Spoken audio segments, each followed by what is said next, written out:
with your teacher friends.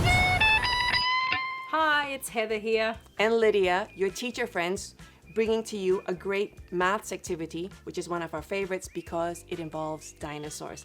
And not just any dinosaurs, but ones discovered in Western Australia that we're bringing into this activity so that it can turn your classroom into a place where students are learning about measurements and how to visualize these measurements with the aid of their little friends.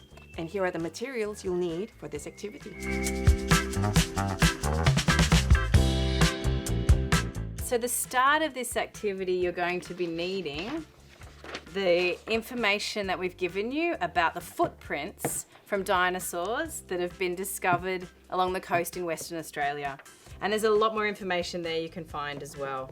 But in this table, we're going to help you by showing you some of those footprint shapes. The students are going to need to measure them out. Now, just like Lydia is playing with the dinosaurs here, we might find that children get distracted by dinosaurs, so let's try and focus on the maths part of the activity for now. We're going to do an example footprint. We've got things to measure with. I'm going to do us an example of the Yanksipus, Which you can find in your document.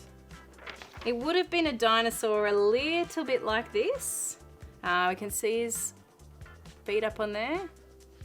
He's described as having 3 toes with a long middle toe. All right, I'm up for it. So the length of his foot from the tip of the middle toe to the back of the heel is 33 centimeters. So I can just mark that out here. 33. And that's going to be middle toe. Okay. And when you said long middle toe, how about like this? Exquisite. And then we need the other toes. I'm going to turn it around.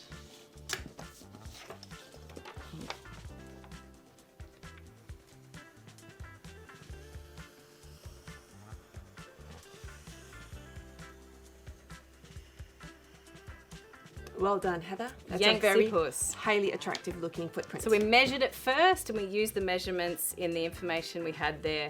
Now the other descriptions of footprints, we've got information about toes. We've also got the sauropod footprints, dinosaurs a bit like this, who had big and blobby footprints. Have you got one of those that you can show us, Lydia? I think I do. Should I bring up both of them? Oh yes, show me another one.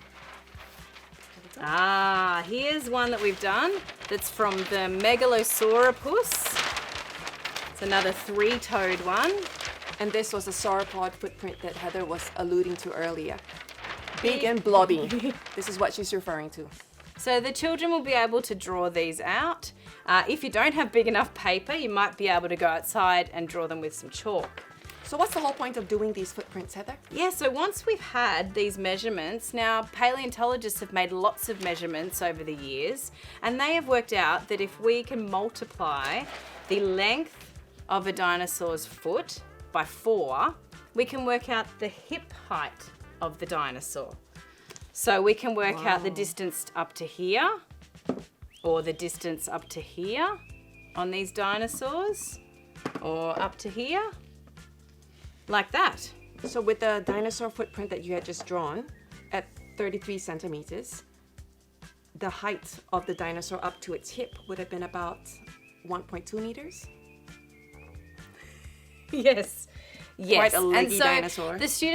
some of the students can multiply, or we can, once we've cut it out, we can lay them up and show the height of that dinosaur, and we can draw its body shape. I've got one more footprint to show you though, Lydia. How about this one? I've got a feeling it's going to be a really big one because Heather is enthusiastic like that. This is from the biggest footprint that they've found over there. One of those massive sauropods.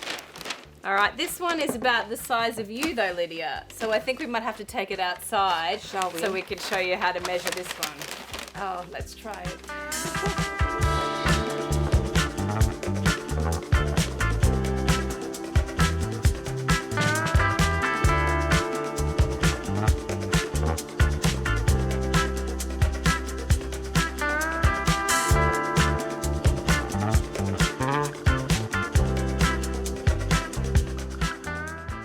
Well, that was fun Wasn't seeing it? how big Wasn't that it? sauropod would have been, that dinosaur.